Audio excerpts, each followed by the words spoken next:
सिद्दीकी साहब, आज press conference किस लिए आपने बुलाई है यहाँ पे? भाई इसलिए मीडिया को बुलाने की जरूरत पड़ी। सबसे पहले आप तमाम लोगों को धन्यवाद जो आप लोग आए। इसलिए बुलाने की जरूरत पड़ी कि आज ऐसा लग रहा है कि सच बोलना और हक बोलने की सजा जो है उत्तर प्रदेश पुलिस पत्रकारों को भी दे रही है, साथ में लोगों को दे रही है, लेकिन पत्रकारों को निशाना बनाया जा रहा है। वो निशाना इस तरीके से बनाया जा रहा है, मेरे हाथ में एक नोटिस है जो उत्तर प्रदेश पुलिस ने मुझे 4 तारीख को रात को 10 बजे सौंपा है। ये नोटिस सभी लोग देख लें कि रात को 10 बजे मुझे नोटिस की खबर मिलती है कि नोटिस आकर अपना ले लें, और इसमें 6 लाख रुपए का मुझ पर जुर्माना लगाया गया। और जुर्माना क्या है, उसमें ये बताया गया है कि मैं शांति भंग कर सकता हूँ।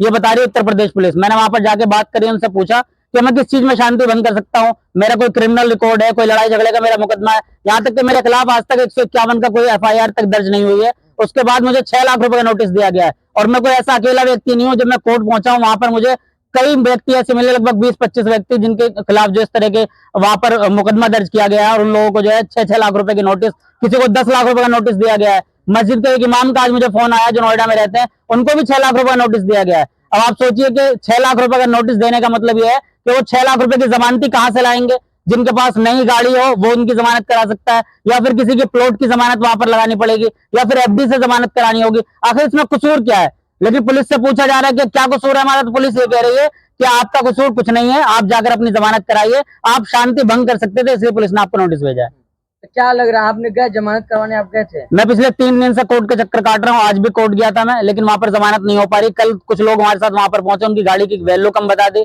मतलब कुल मिला के कि परेशान इतना करना है कि जो लोग बोलते हैं, जो लोग सवाल पूछते हैं, जो लोग हक की आवाज उठाते हैं, उन लोगों की आवाज दबा दी जाए। ये सीधा सीधा जो है उत्तर प्रदेश पुलिस का रवैया चल रहा है। उत्तर प्रदेश पुलिस ये कह सकते हैं कि कानून का राज खत्म हो चुका है। जैसे कि मुझे कुछ देर पहले अपडेट आई कि सुप्रीम कोर्ट ने भी आज इसमें कहा है कि उत्तर प्रदेश से जो है वो कानून का राज खत्म हो रहा है। सोचिए, जब देश की न्यायालय कह रही हो कि कानून का राज खत्म हो रहा है, तो मैं तो छोटा सा पत्रकार हूं, मेरी क्या हैसियत है? मैं बिल्कुल सही, वो बात बिल्कुल सही कह रहे हैं। कानून का राज अगर उत्तर प्रदेश में होता तो किसी पत्रकार को बिना पूछे, बिना सोचे समझे, बिना इन्वेस्टिगेशन के उसको 6 लाख रुपए का नोटिस दिया जाता। ये नामुमकिन था। लेकिन जब पर आप गए पुलिस से पूछे कि क्यों नोटिस हमको दिया गया है? उन्होंने कहा कि ऊपर से आदेश है। मैंने उनसे पूछा ऊपर का आदेश किसका है, मुख्यमंत्री का है या किसी आला अधिकारी का है, DIG DIG का है, या फिर ऊपर से आसमान का कोई आदेश है? उन्होंने कहा जी ऊपर का आदेश है, हम इसमें कुछ भी नहीं कह सकते हैं। तो वक्फ बिल को लेकर आपने कुछ विरोध दर्ज कराया था, या पहले कोई आपका केस हो? मेरा कोई किसी तरह का कोई क्रिमिनल रिकॉर्ड नहीं है, कोई आज तक कोई पुलिस के पास मेरी कोई FIR नहीं है। वक्फ बोर्ड को भी लेकर मैंने कुछ नहीं किया, लेकिन 3 तारीख को जब वक्फ बिल पास हुआ है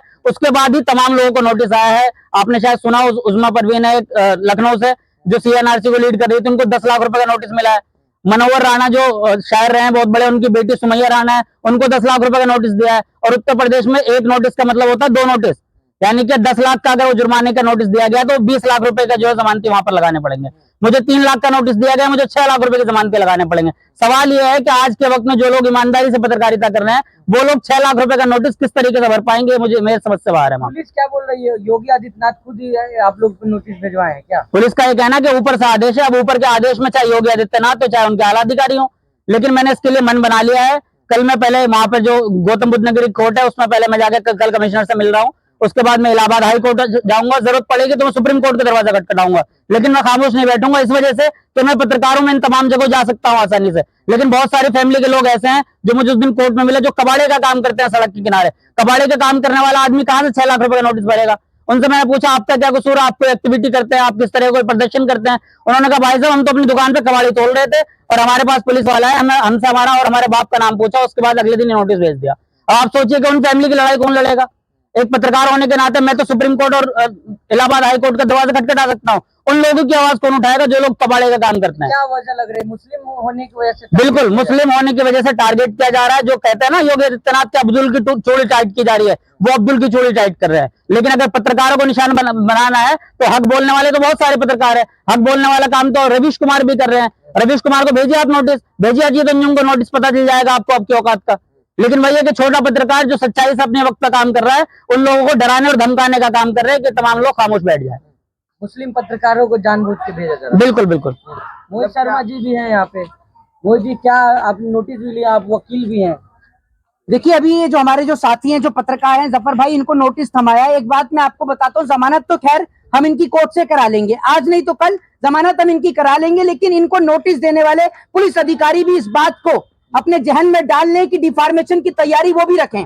मुकदमा रिटर्न पुलिस के ऊपर भी होना है। एक पत्रकार क्या शहर की शांति बिगाड़ सकता है? ये मैं सवाल पुलिस अधिकारी से पूछना चाहता हूँ। एक बात आप मुझे बताइए, जो शहर की शांति बिगाड़ रहे हैं, जो मस्जिदों पर चढ़ रहे हैं, जो लोग एक जाति एक धर्म एक विशेष को टारगेट कर रहे हैं, उनके ऊपर तो कोई नोटिस नहीं भेजे। और दूसरी बात मैं बता दूं, उत्तर प्रदेश की पुलिस ये ना सोचे कि आप जिस तरीके से आप एक व्यक्ति को कह देते हैं कि इसने टोंटी से आत्महत्या कर ली, आपकी कस्टडी में एक व्यक्ति का एनकाउंटर हो जाता है, उसको मार दिया जाता है, तो उत्तर प्रदेश की पुलिस ये ना सोचे कि उत्तर प्रदेश का जो जंगल राज है वो चलता रहेगा।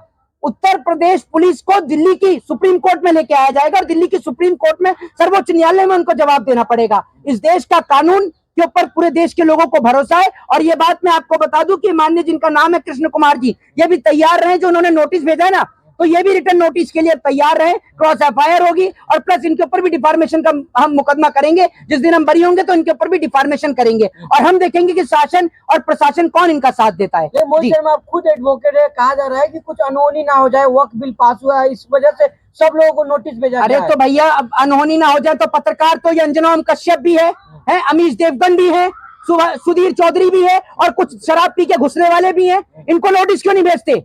इनको नोटिस क्यों नहीं भेजते? सबसे ज्यादा दंगे और फसाद की जड़ तो ये है, इनके टीवी चैनल पर जूता खुला है, खुलेआम गाली चल रही है, इनको नोटिस क्यों नहीं यहाँ पे है? आप मुझे बताइए, इनके टीवी चैनल पर बैठकर एक आदमी गाली गलौज कर रहा है, उस पर तो कुछ नहीं हो रहा। मतलब एक पत्रकार जो छोटा यूट्यूब चैनल चला रहा है, उसके ऊपर आप नोटिस दे देंगे, उसको आप 3 लाख का नोटिस थमा देंगे। भैया मुझे आप ये तो बता दीजिए, 3 लाख का नोटिस किस लिए आया इस पत्रकार को? मुझे ये तो बता दीजिए, जिस व्यक्ति के खिलाफ एक 751 का मुकदमा दर्ज नहीं है, कोई पुलिस एफआईआर दर्ज नहीं है, किसी भी तरीके का कोई क्रिमिनल रिकॉर्ड नहीं है, कोई भी क्रिमिनल बैकग्राउंड नहीं है, कभी पुलिस के द्वारा कोई भी किसी भी तरीके के पुलिस के काम में कोई खलल डालने का, कोई भी कानूनन अपराध करने का कोई भी रिकॉर्ड नहीं है, आपने उस व्यक्ति को 3 लाख का नोटिस थमा दिया कि यह शहर की शांति भंग कर सकता है। कितनी उम्र है आपकी?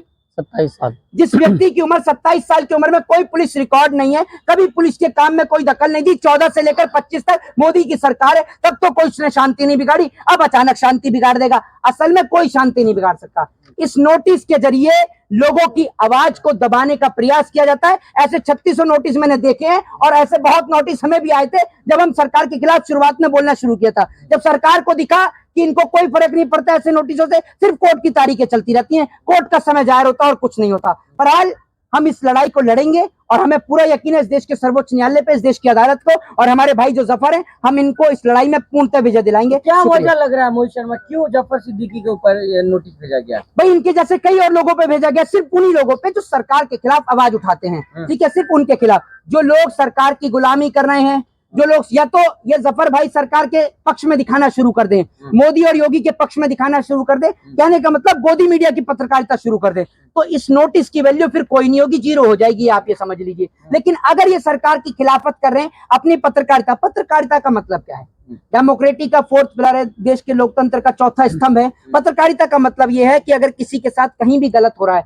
कोई सरकार नेताओं के ऊपर जुल्म कर रही है, उनके साथ गलत कर रही है, ज्यादती कर रही है, तो उसका विरोध करे पत्रकार अपनी पत्रकारिता के माध्यम से। लेकिन आज उस पत्रकारिता को दबाने का प्रयास किया जा रहा है। अभी मैं परसों हल्दीराम में देख रहा था, तो हल्दीराम के अंदर छोले भटूरे के उनके प्रचार पे वो दिखा जा रहा था कि एनडीटीवी के चैनल को देखें। तो आप ये सोच लीजिए कि सच्चे निष्पक्ष पत्रकार रवीश कुमार को एनडीटीवी से निकालने के बाद एनडीटीवी की ये स्थिति हो गई कि हल्दीराम के छोले भटूरे के साथ अब एनडीटीवी चैनल भी देखें। तो मैं यही बता रहा हूं कि ये शुक्र है कि इस देश के अंदर जफर भाई जैसे पत्रकार जीवित हैं, जो सच्चाई की आवाज को जीवित रखते हैं। मेरा आप लोगों से निवेदन है कि ज्यादा से ज्यादा जफर भाई को सपोर्ट करें, सहयोग करें और इनकी इस लड़ाई में इनका साथ दें। शुक्रिया। कहा जा रहा है कि उत्तर प्रदेश सरकार की तरफ से पुलिस को आदेश हुआ है। आज मुख्यमंत्री वो दिन भूल गए ना अपना, अब मुख्यमंत्री बन गए बाबा जी, समझ रहे हैं? जिस टाइम पे मुख्यमंत्री नहीं थे वो ऐसे टसुए भा रहे थे, टेसुआ भा रहे थे, रोए जा रहे थे, मेरे ऊपर मुकदमे दर्ज कर दिए, झूठे मुकदमे दर्ज कर दिए। आज आप भी तो वही कर रहे हैं, आपकी सरकार है, लोगों पे झूठे मुकदमे दर्ज हो रहे हैं, आप भी तो वही कर रहे हैं। आपने कोई कमी छोड़ी है?